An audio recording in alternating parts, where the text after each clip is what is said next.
Selamat pagi adik-adik. Gimana nih kabarnya? Baik-baik saja kah kalian? Wah, semoga sehat-sehat semua ya kalian yang di rumah ya. Kakak kangen banget sama kalian. Nah, mengawali kebaktian ini adik-adik, kita mau mengawali dengan pengakuan bahwa pertolongan kita berasal dari Allah yang menciptakan langit dan bumi. Sebelum itu kita mau menyanyikan lagu pembuka kita, yaitu diambil dari PKJ 242 bait 1 dan 2 yang berjudul Seindah Siang Disinari Terang, bagaimana cara Tuhan mengasihi kita semua. Mari kita nyanyikan.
Adik-adik, mari kita berdoa yuk untuk mengawali kebaktian ini, dipimpin oleh teman kita dari kelas praremaja yang bernama Nia.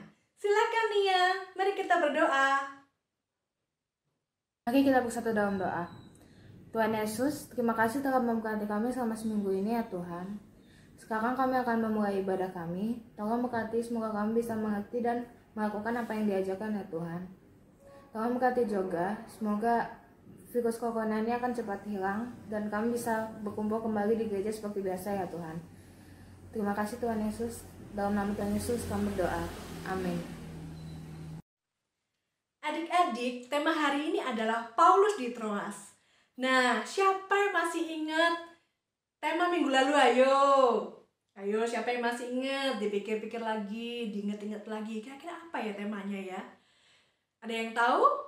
Ada yang tahu? Ingat-ingat? Ya, betul. Tema minggu lalu adalah Paulus di Korintus. Setelah dipikir-pikir, Paulus ini jalan-jalan terus ya. Habis dari Korintus ke Troas, kemana lagi? Nah, kita mau belajar apa sih hari ini? Adik-adik, kita hari ini mau belajar bahwa hari ini Tuhan mau menyatakan kuasanya melalui murid-muridnya. Nah, akan ada mujizat adik-adik. Nah, mujizatnya seperti apa dan bagaimana? Nanti kita akan bergumul lagi di saat firman nanti. Nah, ngomong-ngomong soal mujizat, kita akan nyanyikan berikut ini, yaitu Mujizat Itu Nyata. Mari kita nyanyikan sama-sama adik-adik.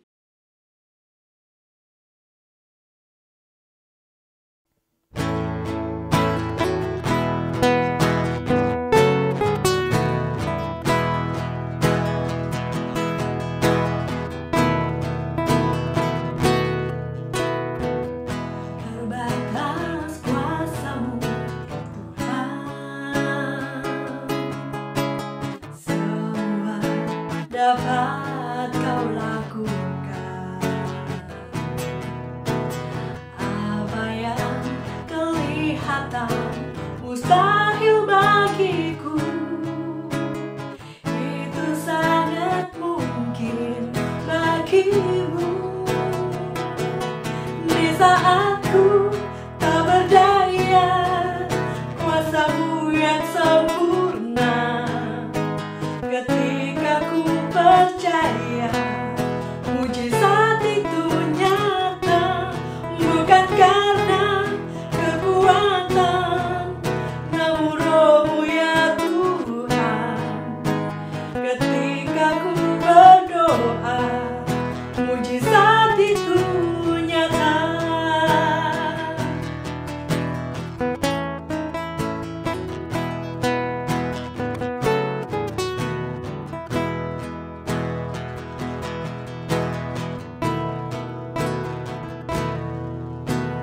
Tak terbatas kuasa-Mu Tuhan, semua dapat kau lakukan. Apa yang kelihatan mustahil bagiku, itu sangat mungkin bagimu. Di saat ku tak berdaya, kuasa-Mu yang sempurna. Ketika ku percaya mujizat itu nyata, bukan karena kekuatan, namun Roh-Mu ya Tuhan. Ketika ku berdoa, mujizat itu nyata.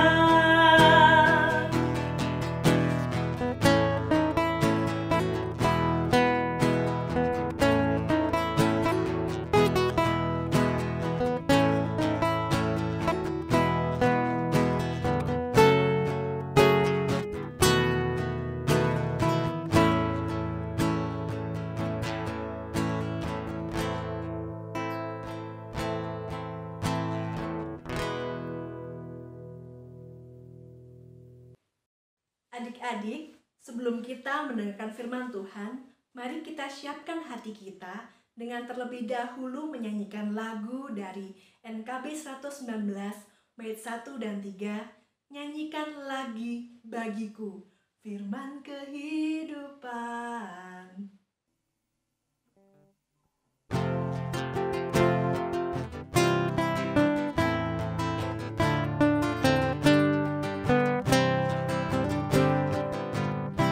Nyanyikan lagi bagiku firman kehidupan,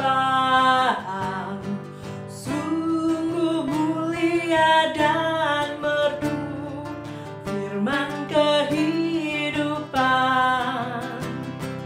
firman yang terindah, ajarku setia, indah benar, ajaib benar, firman kehidupan, indah benar, ajaib benar, firman kehidupan.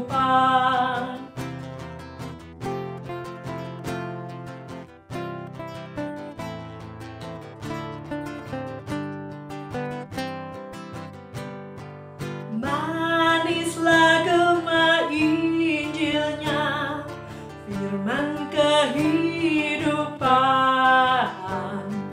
damai ampunan diberinya, firman kehidupan.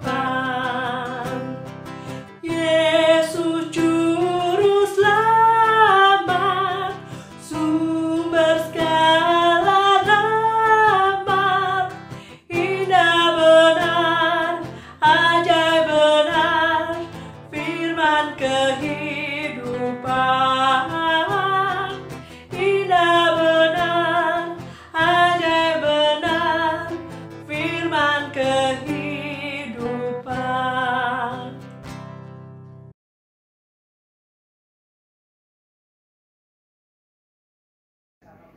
adik-adik, kita mau baca firman Tuhan. Sebelum kita mau berdoa, kita siapkan dulu Alkitab kita dan kita buka dari Kisah Para Rasul 20. Kisah Para Rasul 20. Ya, sudah siap ya?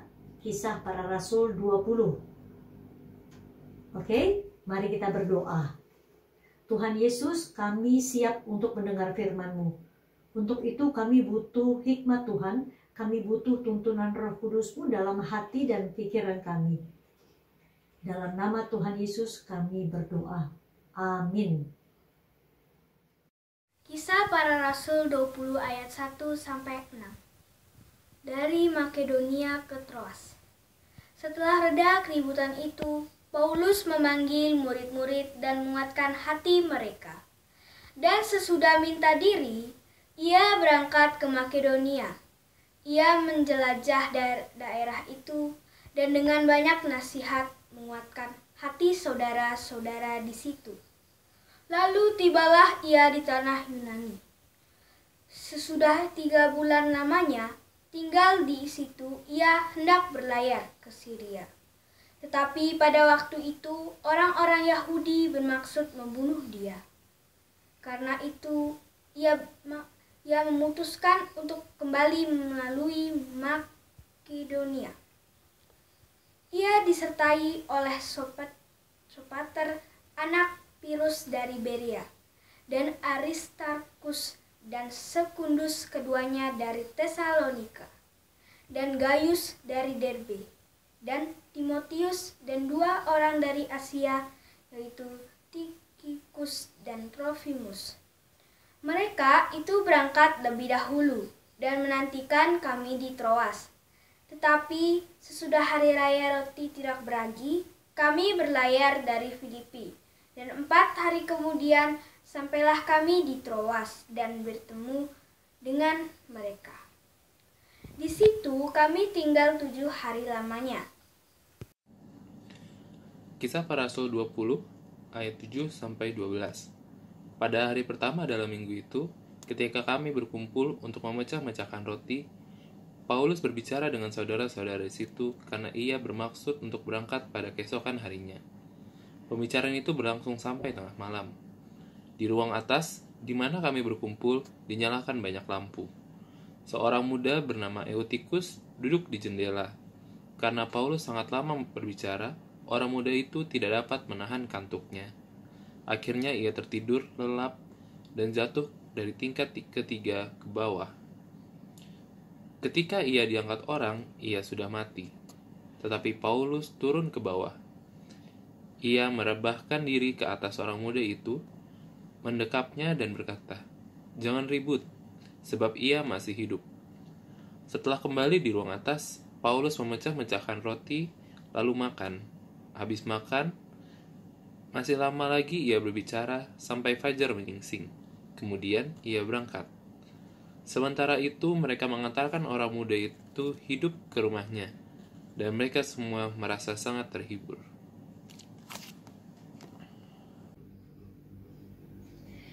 Ya, adik-adik, minggu lalu ceritanya kan Paulus pelayanan di Korintus. Nah, setelah dari Korintus, Paulus itu pergi juga ke berbagai daerah lain. Dan pada bacaan kita di awal-awalnya, kita tahu Paulus ke daerah Efesus ya. Nah, di Efesus itu Paulus mengalami tantangan juga. Karena di situ ada seorang yang bernama Demetrius. Demetrius itu adalah seorang pembuat perak. Dia adalah pengrajin perak. Nah, dengan pengrajin perak itu dia membuat kuil-kuil dan juga berbagai macam hal untuk sesembahan para dewa-dewi. Ya, orang-orang di kota Efesus sangat percaya dengan dewa-dewi. Saat itu adalah yang mereka sembah Dewi Artemis. Ya, kalian bisa googling sendiri apa sih itu Dewi Artemis. Nah, kenapa siapa namanya tuh Demetrius itu dia menghasut, dia punya orang-orang untuk menentang Paulus, karena sejak pelayanannya Paulus itu banyak orang menjadi percaya pada Tuhan Yesus. Nah, dengan begitu mereka menjadi kehilangan penghasilan. Makanya terjadilah huru-hara di Efesus. Itu di bacaan sebelum kita ya, di bacaan kita yang hari ini yang kita baca. Nah, sebelum Paulus melanjutkan perjalanannya untuk kembali ke Makedonia, dia berdoa bersama dengan saudara-saudara seiman di kota itu, di Efesus itu. Dia kuatkan hatinya mereka, dan Paulus minta diri dia melanjutkan perjalanannya ke kota lain. Nah, bacaan kita hari ini adalah Paulus tiba di Troas. Di mana adik-adik? Di Troas. Kota Troas. Kelihatan ya? Troas. Nah, di Troas ini Paulus itu bertemu, dia di setiap kota dia pasti bertemu dengan saudara-saudara seimannya. Banyak yang merindukan pengajaran Paulus, banyak yang merindukan penguatan juga dari Rasul Paulus, karena Rasul Paulus ini adalah rasul yang besar ya. Walaupun dulu dia adalah seorang yang justru dia mengejar-ngejar orang Kristen, dia ingin membunuh pengikut-pengikut Tuhan Yesus saat itu, tapi pada akhirnya Tuhan memakai dia dengan sangat luar biasa. Justru dia sekarang bekerja menjadi pelayan Tuhan. Dia bekerja untuk menginjil, dia menjadi penginjil ke berbagai daerah, dan itu banyak tantangannya ya adik-adik ya. Kalian tuh bisa cerita, bisa tahu cerita tentang Paulus ini. Kalian lihat deh di Kisah Para Rasul itu bagaimana luar biasanya Paulus, bagaimana berubahnya hidupnya. Nah, jadi orang-orang tuh merasa terberkati dengan pengajaran Paulus, dengan doa-doanya. Dan di Troas ini dia kembali mengajar, dan dia juga berbincang-bincang. Kalau berbincang-bincang artinya tidak hanya si Paulus aja yang terus cerita ya, tapi dia juga mendapat cerita dari saudara seimannya di Troas itu. Tapi saking asiknya mereka cerita, itu mereka sampai larut malam. Nah, sampai larut malam, tetapi mereka semua merasa betah gitu, karena memang mengasihkan gitu ya pembicaraan yang mereka. Paulus pun juga kuat gitu, padahal dia habis melakukan perjalanan-perjalanan. Nah adik-adik, di ruangan situ mereka tuh berkumpul saat itu di lantai atas ya, artinya bukan di lantai bawah, di lantai 3. Nah, di situ ada seorang anak muda bernama Eutikus, ini namanya Eutikus ya, namanya Eutikus. Dia juga ikut mendengarkan, tapi dia duduknya itu di balkon, artinya dia duduk di jendela. Dia duduk di jendela mungkin karena saking penuhnya ya, saking penuhnya ruangan itu, dia duduk di jendela. Saking sudah terlalu ngantuk, karena Alkitab kita tadi bilang Paulus mengajar sampai larut malam. Saking terlalu ngantuknya, maka tertidurlah dia ya. Yang namanya kita kalau udah kena angin malam ya, kena angin gitu kan enak ya. Terus sudah terlalu malam pula, makanya dia tertidur pulas dan dia terjatuh. Ya, dia jatuh dari lantai 3 adik-adik.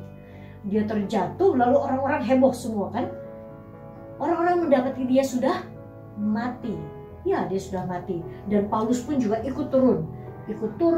Lalu Paulus mendapati anak itu, dia dekap anak itu, dan ternyata mujizat terjadi.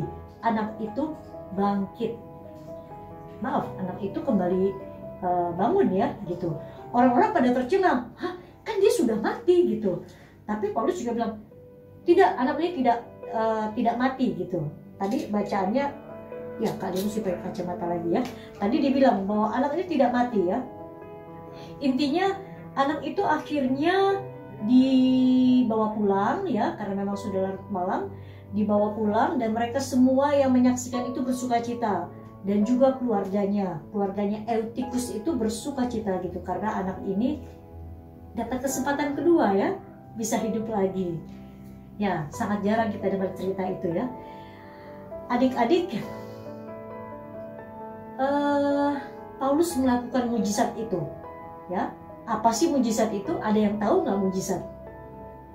Pasti adik-adik udah tahu ya. Wah, mujizat itu adalah perbuatan yang hebat, yang spektakuler. Betul itu. Kalau menurut Kamus Besar Bahasa Indonesia atau KBBI, mujizat itu adalah kejadian atau peristiwa ajaib yang sukar dijangkau oleh kemampuan akal manusia. Sekali lagi, mujizat itu adalah kejadian atau peristiwa yang ajaib yang sangat sukar dijangkau oleh akal manusia. Artinya itu bukan kejadian yang biasa-biasa aja ya, pasti mujizat. Kalian ingat kan cerita Paulus memukul laut Teberau terbelah, itu mujizat. Karena ya memang kita nggak bisa, loh kok bisa ya, cuma dipukul pakai tongkat laut itu terbelah. Lalu kalian ingat peristiwa waktu Yosua menahan matahari dan bulan, dia tahan itu, jadi tidak bergerak. Tuhan bilang itu tidak akan bergerak sampai kamu mengalahkan musuh-musuhmu. Wah, itu baca ya, baca di Yosua berapa ya, Yosua 10 kalau nggak salah, di kitab Perjanjian Lama.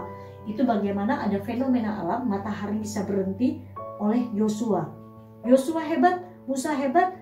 Tidak adik-adik, yang hebat Tuhan. Karena itu mujizat dari Tuhan. Manusia tidak bisa mengadakan mujizat di luar kekuatannya sendiri. Ya, gitu juga ketika Elia, kalian ingat cerita yang membangkitkan anak seorang janda di Sarfat ya. Nah itu juga ya, itu mujizat. Siapa yang menggerakkannya? Tuhan. Semua yang namanya mujizat itu hanya Tuhan ya. Itu murni karya Tuhan, pekerjaan Tuhan. Mujizat tidak bisa dipelajari. Dan yang dipakai pun misalnya nih ya, si Musa saat itu, atau Yosua, atau bahkan Paulus saat cerita ini, itu dia juga nggak tahu bahwa dia bisa melakukan mujizat. Itu seketika aja Tuhan memakai dia. Untuk apa sih gitu? Untuk apa orang untuk apa Tuhan menunjukkan mujizat? Apakah tidak kesannya mau pamer nih Tuhan, atau Paulus tuh pasti besar kepala ya, orang pasti bilang dia hebat, padahal tidak tidak ya adik-adik ya. Ketika Tuhan menggunakan mujizat melalui orang, melalui Paulus dalam hal ini, itu tentu ada maksudnya.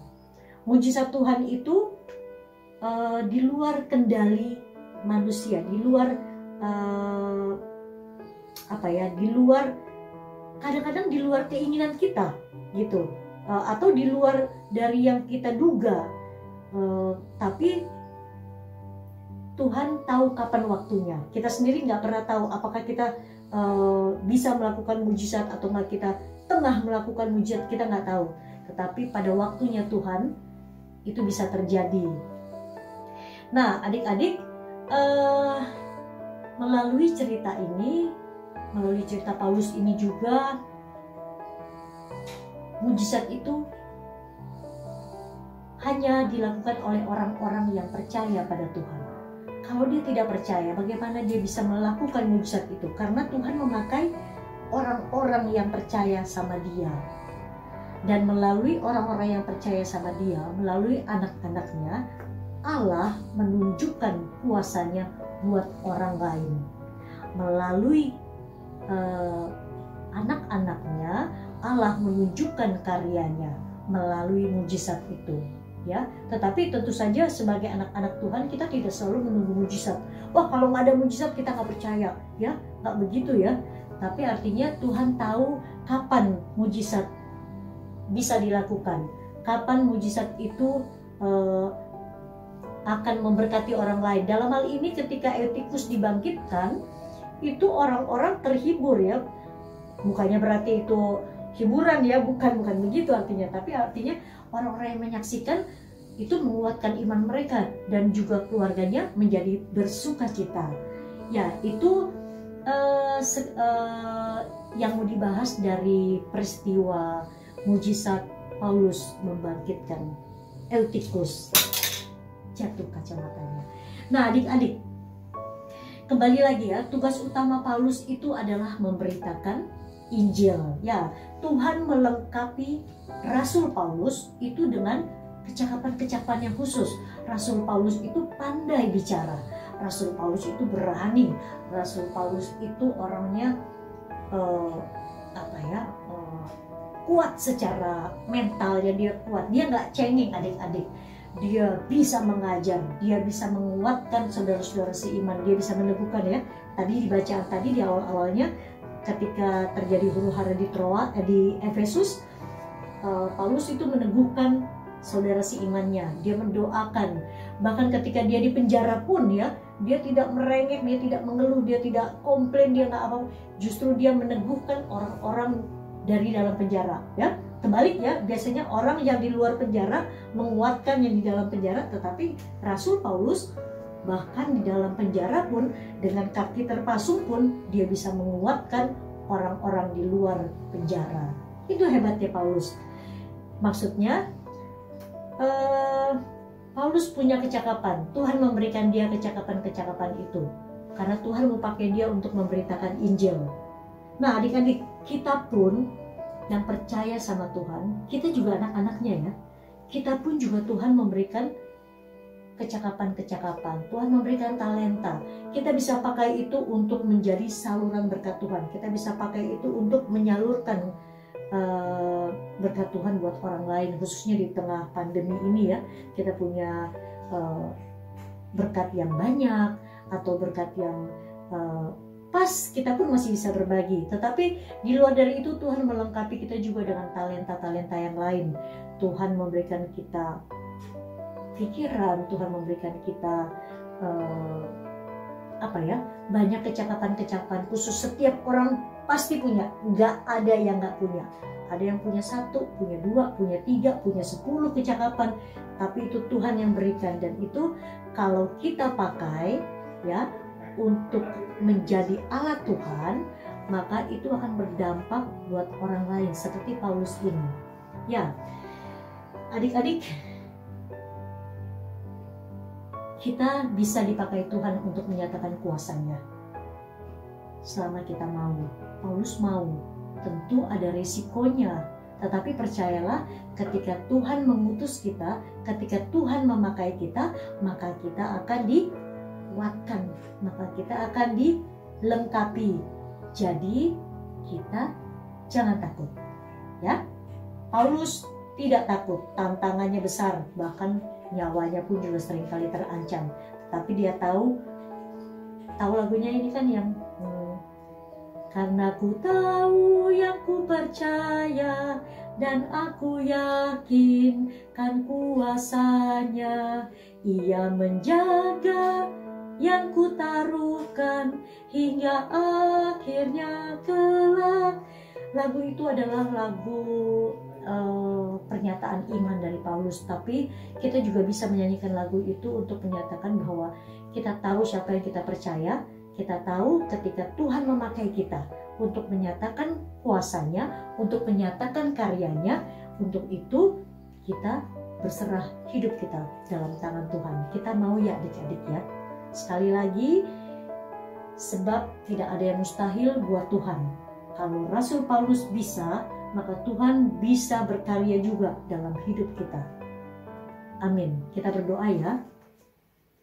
Tuhan Yesus, walaupun kami tahu hidup kami banyak tantangan, walaupun kami tahu hidup kami ke depannya tidak akan mudah, tetapi kalau kami mau menyerahkan itu bersama dengan Tuhan, kami mau Tuhan pakai kami juga untuk menjadi saluran berkat Tuhan, untuk menyatakan kuasa-Mu, karyamu, kasih-Mu untuk dunia ini, maka jadilah kehendak-Mu atas hidup kami, karena kami ini adalah milik-Mu, anak-anak-Mu. Dalam nama Tuhan Yesus kami berdoa, amin. Adik-adik, setelah kita mendengarkan cerita tadi, kita bisa merenungkan dan mengambil kesimpulan bahwa Paulus dapat melakukan mujizat. Itu bukan untuk sombong, bukan untuk pamer, tapi apa? Mujizat itu berasal dari Tuhan. Paulus menjadi alat Tuhan untuk memuliakan nama Tuhan. Mujizat itu dari Tuhan untuk memuliakan nama Tuhan dan bagi Tuhan. Mari kita juga seperti Paulus menjadi saksi-saksi Tuhan melalui kehidupan kita. Mari kita menyanyikan lagu Sebab Kau Besar. Perbuatanmu ajaib. Mari kita memuliakan nama Tuhan.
Adik-adik, sampai juga kita di penghujung kebaktian ini.